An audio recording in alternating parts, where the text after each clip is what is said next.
Hey, welcome back everybody to Becoming Iris. Today I have a special guest coming from Scotland. Her name is Gabrielle McAllan, and she is, amongst other things, a mother of dragons. And Gabrielle assists people to reconnect with their divine knowing. She helps people remember the truth of who they are. Are you a starseed? Do you have a mission here on Earth? Do you sometimes struggle to fit in? You're in the right place. Join me and special guests as we share our personal stories as galactic ground crew here on Becoming Iris. So welcome to the show, Gabrielle. It's really good to have you here. Hi, Iris. Thank you very much for having me today. It's a pleasure. Oh, thank you for joining me. So I was introduced to Gabrielle through my friend Jenny Walker, and Jenny and I are hosting together a retreat in Scotland in June, and we're delighted to have Gabrielle as a guest facilitator. So we're going to be doing an activity, spending a day with Gabrielle at her property. So I would love for you to share, Gabrielle, just a little bit about, who you are, what it is that you do, whatever you feel to share about that. Thanks, Iris. So I've been in Scotland for about 8 years now. I'm French originally, and I've just been falling in love with the country and decided not to turn back. It's been quite a journey, the land really calling me to remember my origins at all levels. So it's been quite a healing journey. I've been really developing the dragon aspect of me back about 3 years ago. And that really started with connecting with the land, especially with the stone circles and the standing stones, the really ancient sites. And I just started to remember all those parts of me that I've forgotten. And I just started to come online and share my findings, share my wisdom that was coming through. And that's just how I started to build my online business. And on the side of this, with my husband, we were starting a business around harvesting the birch water from the birch trees as a health drink, and in the first place. So once a year, around March time, the sap is rising up in the trees for the trees to come back to life. And this is exactly at that time where you can tap the birch trees, a bit like maple trees, exactly the same process. And you would just harvest the sap and get all the good benefits from it. So I'm realizing I'm going all over the place here.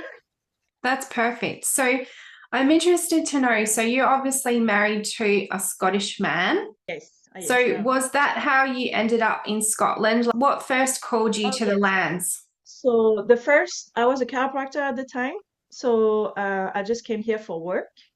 And that's where I met Rob, my husband, at that point. And we just quickly just had that really strong connection and decided to live together straight away.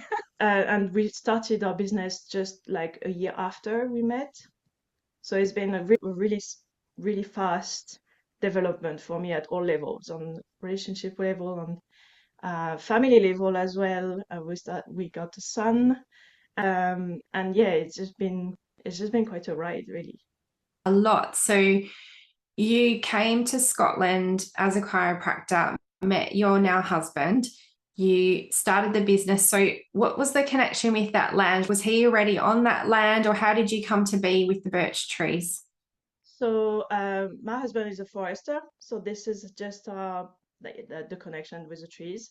And I was obviously into health, and we realized that nobody in the UK was harvesting birch water. And we thought it was really mad because in Scotland there are birch trees literally everywhere. And we have really special trees here that are really ancient. Usually a birch tree lives about 100 years, but here they are like a lot older, up to 300, 400 years old, some of them.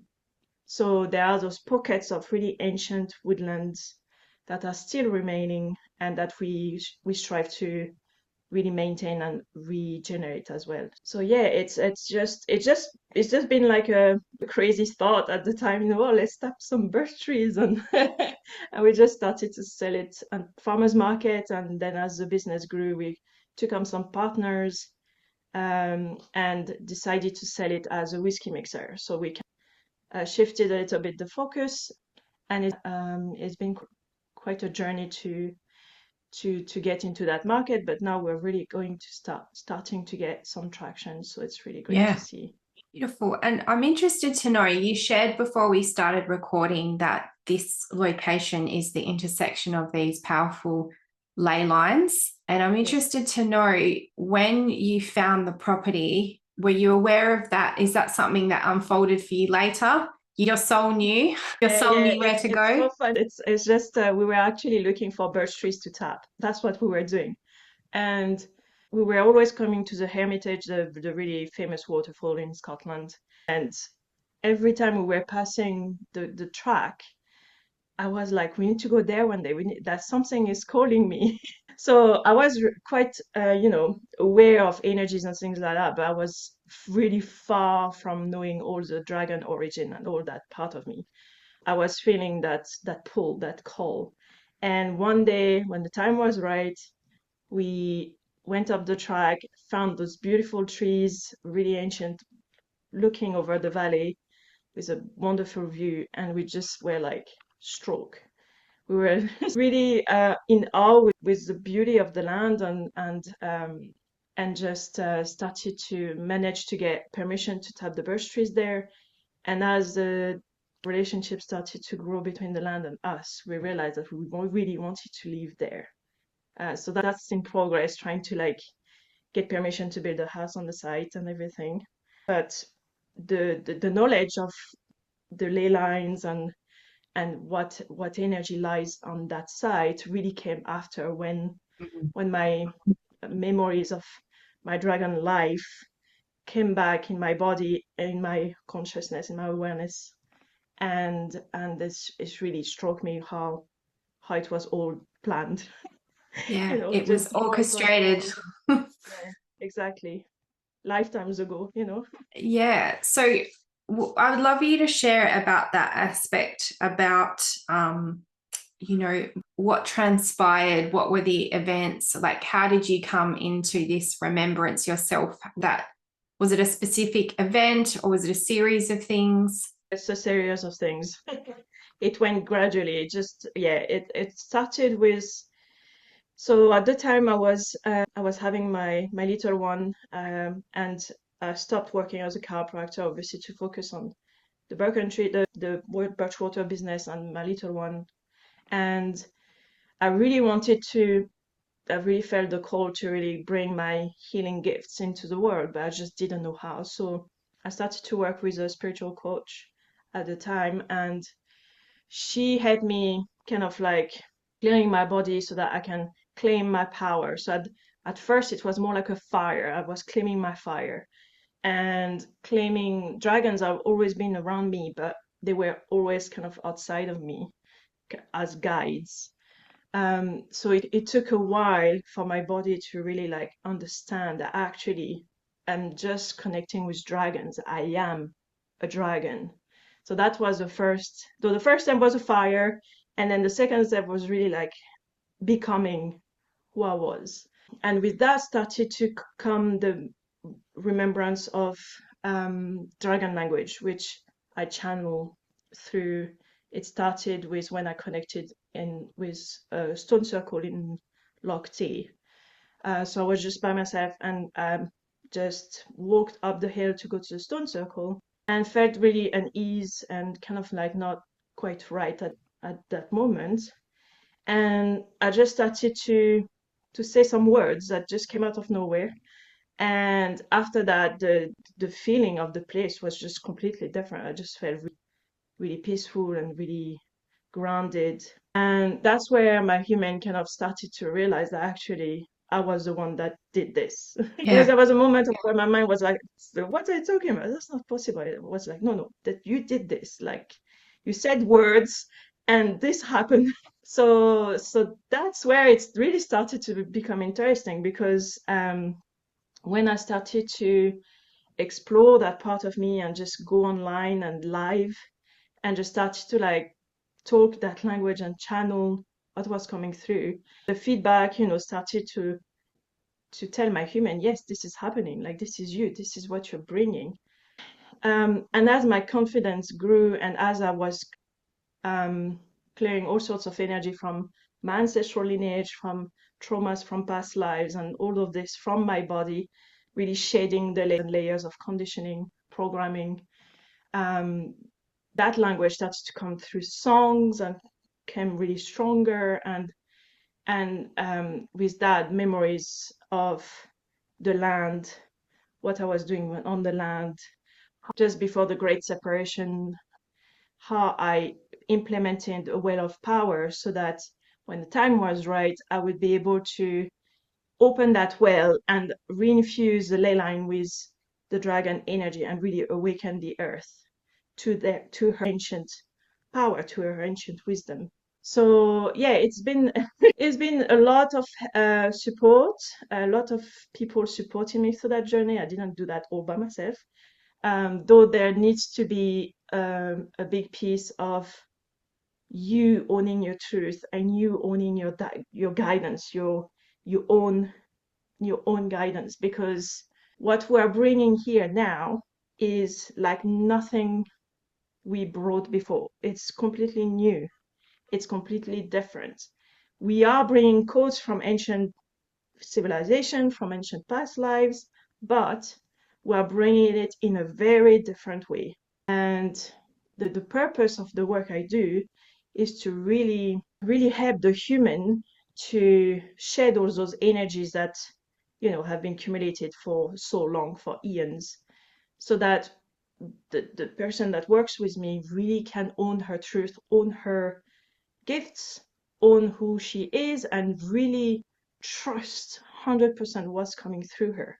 Because there will be no books out there that will tell you what you do and how to do it, because it's new.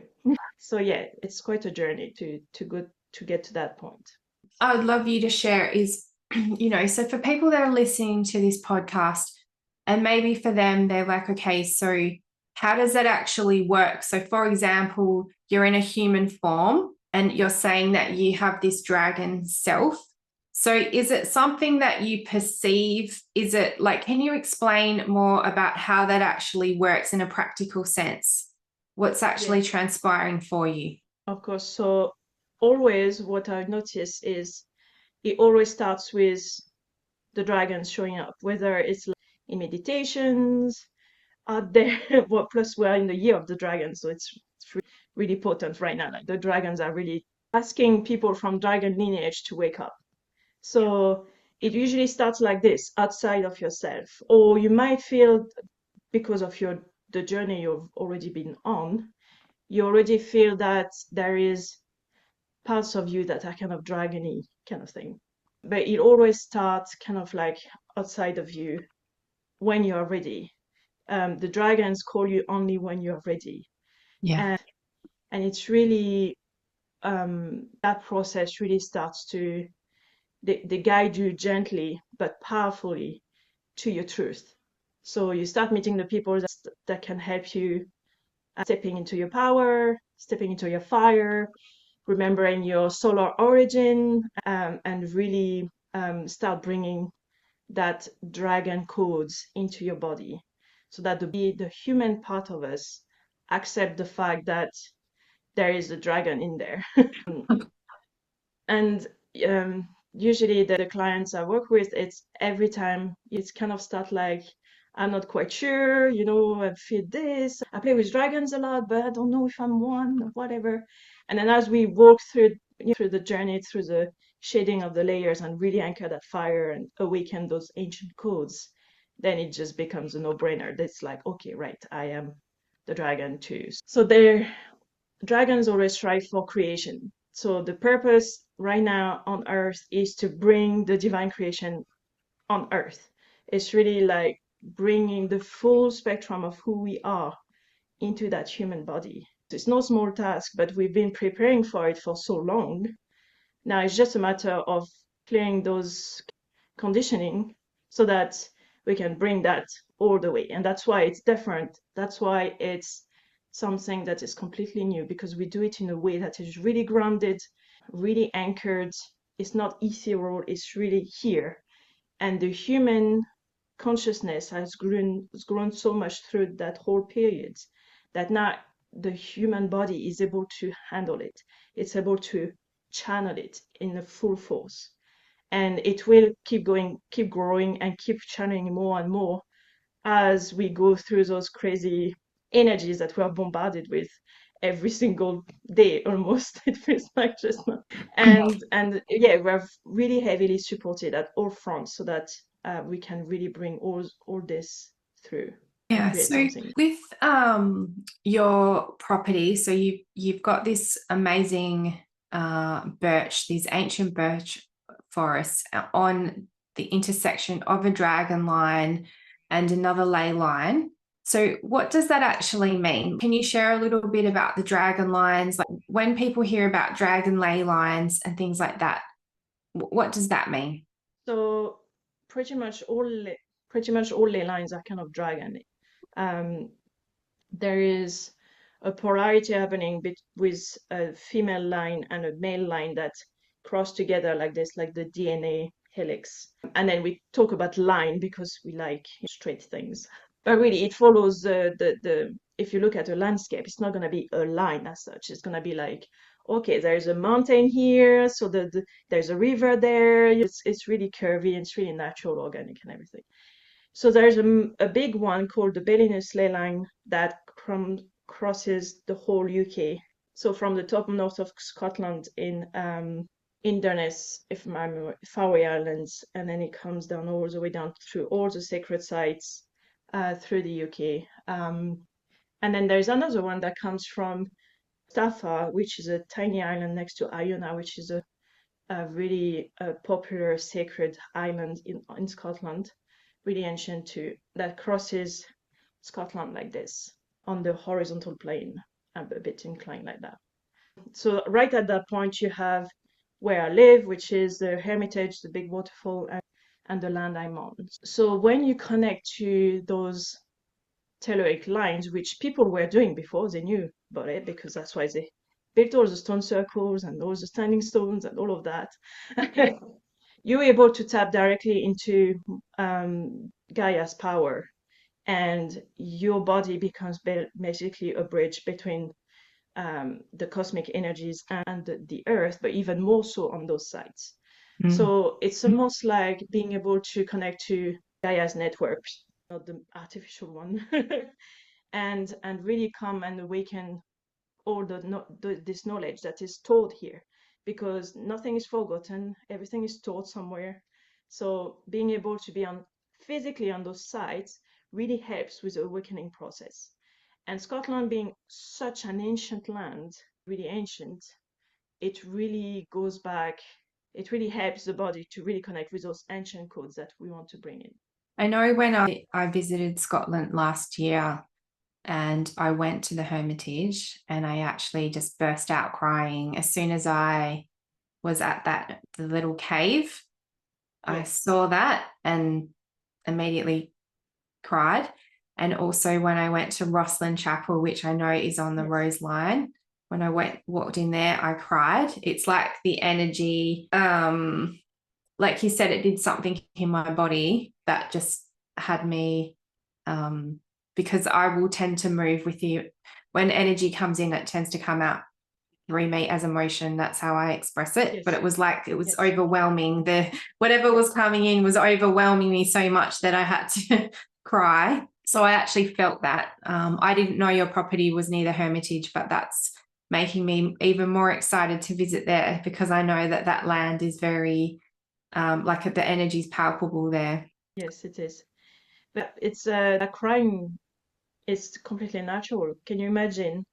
It's like your body finally reconnects, fully allows the soul to come in and kind of like allows that remembrance to happen. It's almost like a relief, because the human is realizing that it's never been alone, and it's been created to that purpose, to be that focal point for spirit, to really live through in that human world, in that not 3D anymore very much, but Yeah. you know what I mean, that material world. There you go. I was trying to find the words. So how do you find, obviously there's the marrying of the worlds, because there's all of these things that are going on, and then there's like the practicalities of day to day. How do you find that you move in the world with this knowingness, with this embodiment of your dragon self and your human self? How does that work for you? I'm sure that there's a lot of different answers you could give, but I'm just interested to know, because that seems like a big Great task, to move in the 3D, and that's sort of like, if you want to call it like the matrix, and then have this dragon self. How do you navigate that? So at the beginning, it was really difficult because there was my dragon self over there doing those things, and then there was the human self that was doing the business and all of that. So it's like there were two worlds, but they were not together. And that's where embodiment is really important, because you can bring all your essence at anything you're doing. But that's where it takes the work and the practice and the embodiment piece. So at the beginning, it was pretty much I was having my spiritual life and I was having my corporate life kind of thing. But when you manage to bring everything together, though I'm not obviously going on social media on my business and talking about, dragon stuff and all that things, but you're not talking to everybody about what you're doing, especially, but you're able to bring the energy through all the time. Therefore, it actually helps your life flourish.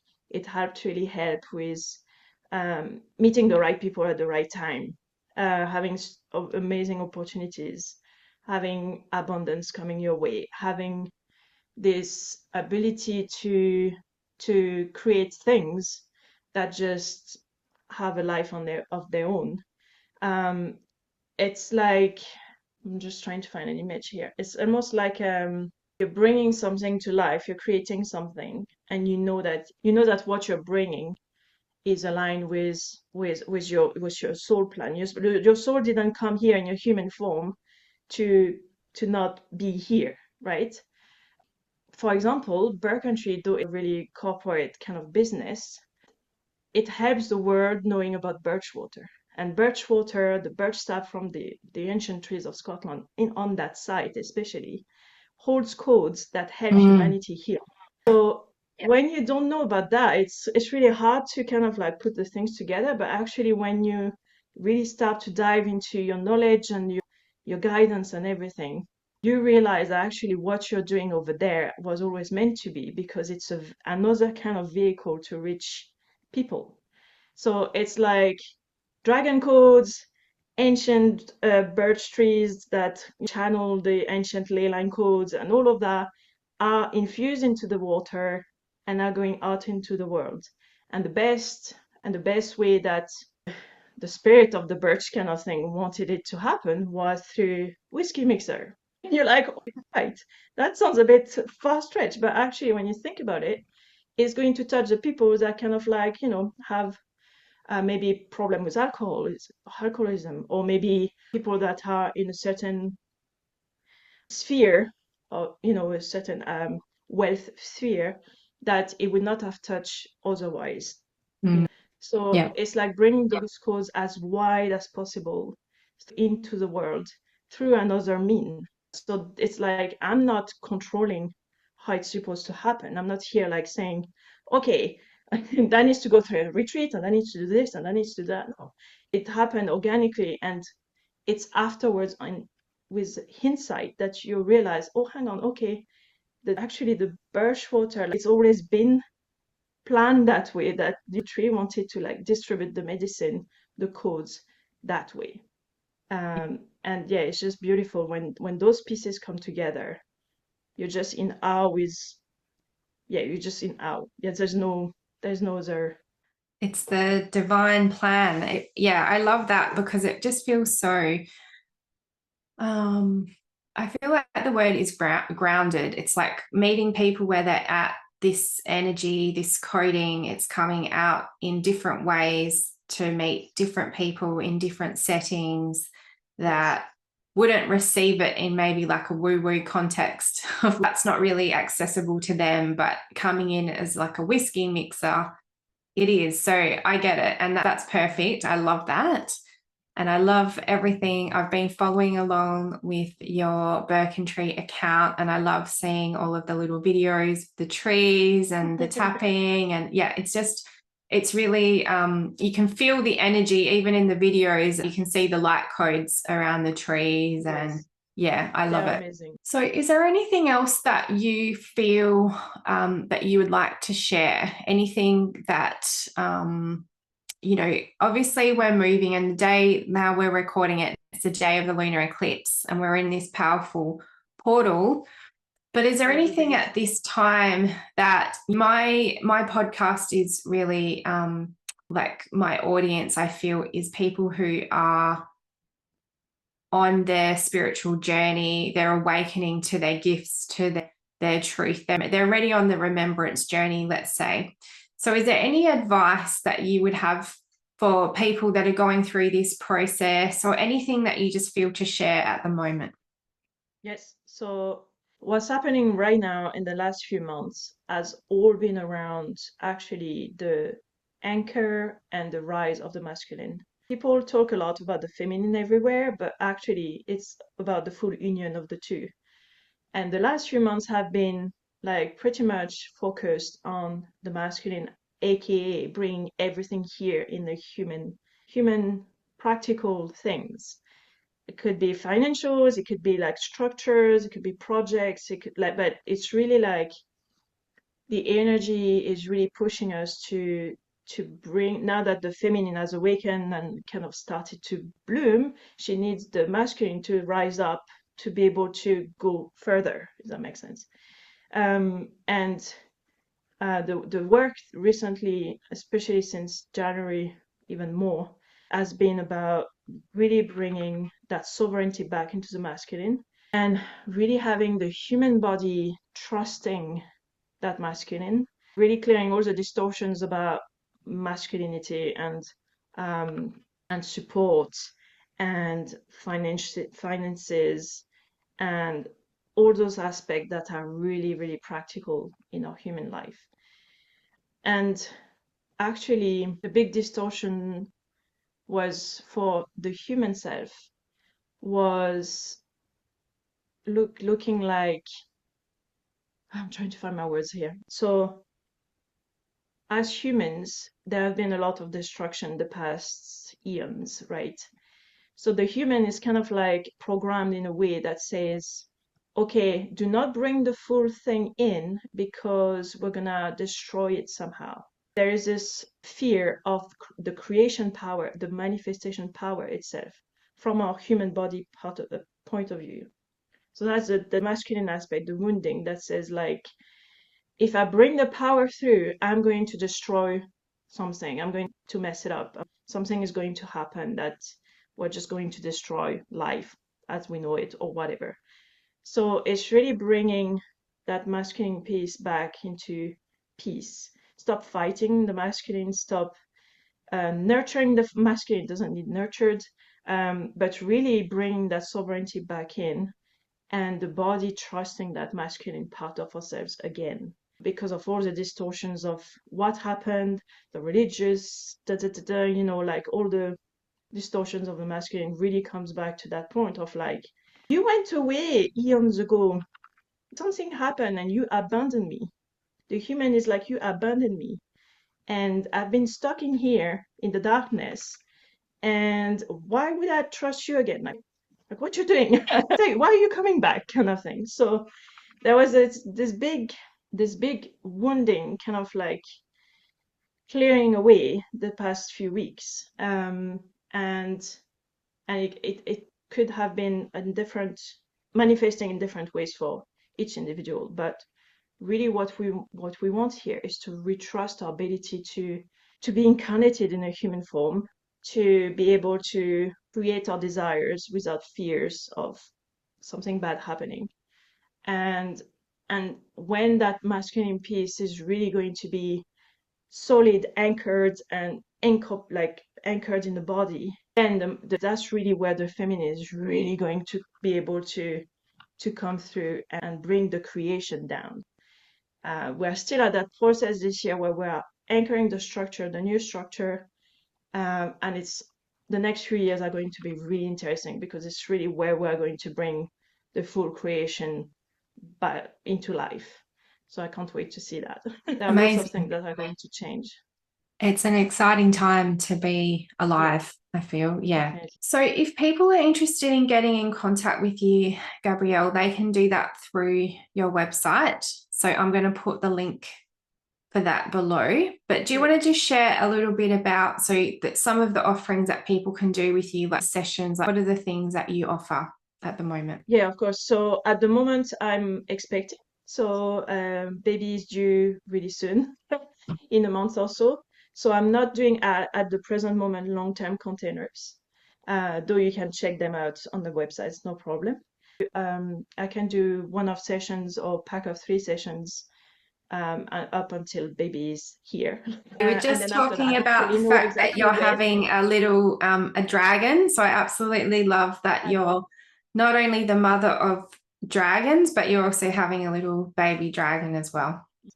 Yes, so Mother of Dragons basically came through when I remembered that the really the bigger sun consciousness of the Mother of Creation herself. So really connecting back to the solar sun identity, but sun as in multiversal sun, the really central sun, not the sun here, obviously. So it's really bring those ancient codes back in, that solar consciousness in. So, but yeah, it's really funny that she's going to be born on a dragon year. It's perfect. It's really perfect. Well, thank you for joining me, and I'm very, very excited to be meeting you in person in Scotland, and for our amazing adventure together. And I know that the other people that are coming are looking forward to it as well. So it's going to be amazing, and all the best with your baby, with the birth, with everything. Thank you for joining me today. Thank you.